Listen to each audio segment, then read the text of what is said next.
douche. Oh, man. Did you see this coming? Did you see this coming? This is crazy. Let's go over this.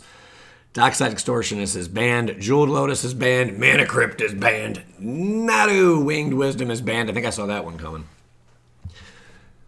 I'm going to share my thoughts just after we go over everything, okay? Update on the Silver Border Project and other new initiatives. Okay, details below. Commander Rules Committee has ruled. Mana Crypt. Here's the reasons of the bannings. Mana Crypt coming down for no mana on turn 1. It's quite possible to have the explosive start of Mana Crypt into a signet of Telling Me Bananas land and another signet, leaving that player untapping 5 mana on turn 2. It's pretty brutal. In games going over 12 turns, the accumulated threat of damage from Mana Crypt provides a reasonable counterbalance for its explosive effect. But when you are snowballing to a turn 6 to turn 8 win, it's a meaningless drawback. Here's the big one. This one, I'm going to give you my thoughts right now on it. We're not going to wait till the end. Jeweled Lotus, another card that can give you 5 mana on turn 2. Jeweled Lotus does it without even needing a good hand. That's very true. Though you are restricted, which you are, and what you can do with the mana, 4 and 5 mana commanders can pack a significant punch nowadays, often drawing cards to make up for the one-shot mana. And defensive abilities such as Ward can't be interacted with that early in the game. This is a big deal. I can't get something out of my throat. This is a big deal. Jeweled Lotus banned. Let's just break this down really quick. So you print a card, right? Knowing it's going to be the most expensive card, it's kind of like, you know, making Black Lotus, you know, cheap, you know, and playable in Commander. Yeah, there's differences, whatever. But you print this card, and a lot of your boxes over the past couple years sell and sell and sell because people want to pull the Jeweled Lotus. That was the biggest selling point of your Commander Master stuff, of Commander Legends product. You know, this was like the holy grail of like pools, you know, like just like a normal print run of cards from a normal set, no special effects, no serial numbers. This was like the big kahuna, right?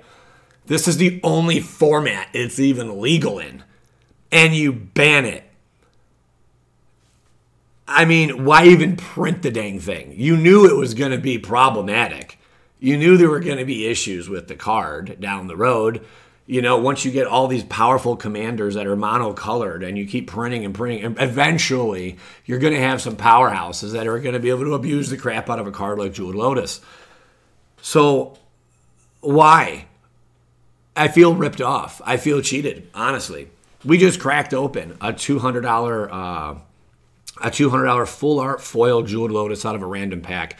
That was like on Friday from one of those mystery box bundles, you know, or whatever, the convention stuff.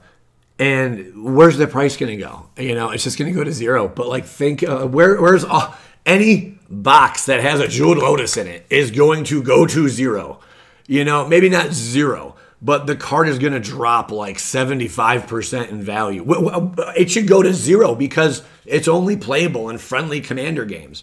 I mean, I'm sure people are going to allow it, you know, but based on if you're going the competitive route, it is banned.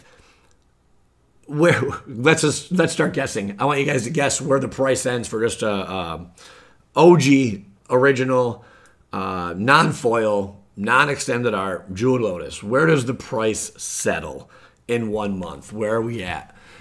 I think they should maybe do like a reserve list for a card like that. You know, just make it up right now. Throw it on a reserve list. You're going to ban it out of the only format it even sees play in, that it's allowed to see play in, you know, that it's legal in. Then what? What are you doing? My voice is weird. What are you doing? You know, like let's maybe make a special reserve list case for Jeweled Lotus. I don't even have any, so I'm not defending Jeweled Lotus because I have a bunch of them to sell. I don't have any, so you can get that argument off your tongues right now. But yeah, what are your thoughts on that? That's just ridiculous. And then Dockside Extortionist. Dockside, yeah. The second I saw this card printed, I'm like, man, this is a beefcake, man. Dockside isn't normally quite as explosive, pardon my throat, man, in the early game as the other two cards, but it can still go mana positive on turn 2 and start generating substantial treasures after that. It really does. It's been on the border for years, and we've shied away. Oh, I like that. Shied away from acting in the past because the card has scaled well with the power level of the table, but it's a frequent contributor. Am I recording right now? Let me make sure my audio is on. Yeah, thank goodness. It's a frequent contributor to the more, why can't I speak today? Egregious snowballing. I still think I said that wrong. We should also talk about the elephant in the room. We're not banning Soul Ring and have no desire to. Yeah, Soul Ring. Seriously, if you're going to ban a card, ban Soul Ring. You know, just ban Soul Ring. Why would you not? Oh, it's such an iconic card. Shut up. If you're going to ban a card that, like, ban a Soul Ring. You know, if you're going to ban Jeweled Lotus, ban Soul Ring. Getting 2 mana turn 1. Drop that's pretty nuts, man. Like and continuing that 2 mana all game. You got to blow it up, or dude, your opponent gets way ahead of you. It's like, oh, who drew the Soul Ring? Who drew the Soul Ring? They better become the target of the match, or you guys are probably going to lose. So let's just okay. That's been discussed. Nadu, Winged Wisdom. Yeah, this one was obvious though. There's another ban here, and it's explosive, but in a different way. Given that Nadu Winged Wisdom has been ejected from multiple formats at this point, it's no surprise that we took a close look at it for Commander. Sometimes hugely problematic cards in other formats. Oko, Companions are fine for Commander, but our observations of Nadu suggest its inherent play pattern is going to cause problems. Yeah, buddy. Part of the problem is the way in which Nadu wins, where it takes a really long time to do non-determinists. Why can't I talk today, man? Deterministic. There we go. Sequences that can't be shortcut and might eventually fizzle out. These aren't dedicated combo lines that you have to build a deck around. Dropping Nadu into a normal Simic shell still runs the risk of grinding the game down to a slog of resource accrual. Interacts badly with cards that are staples of casual play, most notably Lightning Greaves, meaning that decks it gets thrown into without abuse intent can still create a situation where the player is monopolizing all the time in the game. That's not an experience we want to risk. So Nadu gets itself another ban. Nadu's been banned everywhere, man. Like, what's going on? That's amazing. Okay, upcoming stuff. Whoopity-doo. What are your thoughts on these cards being banned? Jeweled Lotus, there it is for all of you to see. Also, Mana Crypt.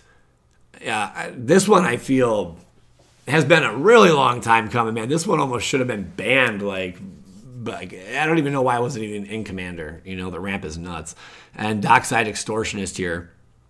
Yeah, you get treasures for freaking days, man, and it just snowballs like crazy. Nadu was an obvious banning, but let me hear your guys' thoughts. Those are mine. What a craziness, man, with Jeweled Lotus. I'm at a loss for words. Let's hear what you guys got to say. Rip up the comments. Skadoosh.